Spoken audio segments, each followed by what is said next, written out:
parle trop, puisqu'on n'a qu'une demi-heure.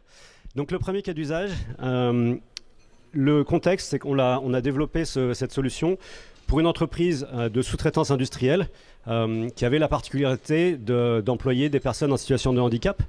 C'est un ESAT, enfin une ESAT, mais donc une ESAT, un domino de chaises derrière. Une ESAT assez particulière, donc 600 personnes, sous-traitance industrielle de très haut niveau, avec le brief de départ sur une ligne d'assemblage. Brief du client de dire aidez-nous à réduire la charge mentale des opérateurs et à augmenter la qualité, puisque c'est des produits une fois assemblés ne peuvent pas être désassemblés sans destruction, donc un coût de la non-qualité très élevé. Donc la solution qu'on a déployée, et elle est chercher deux modules IA d'Araïco, un qui détecte les objets, et un qui suit les mouvements de l'opérateur. Donc ces modules combinés dans une solution vont traiter le flux vidéo qui filme les opérations d'assemblage de l'opérateur et en temps réel pouvoir lui faire un feedback.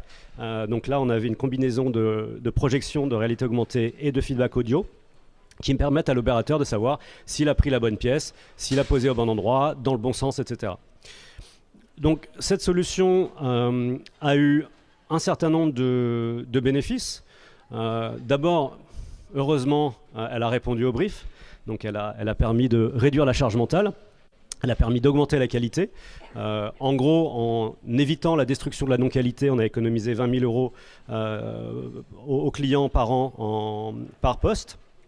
Et puis, on s'est rendu compte que, le client s'est rendu compte à l'usage qu'elle avait d'autres bénéfices, c'est-à-dire qu'elle a permis de documenter des bonnes pratiques et de les transformer aussi en connaissances, en références pour l'entreprise, aussi bien en capsules de micro-learning pour les nouveaux arrivants qu'en amélioration continue.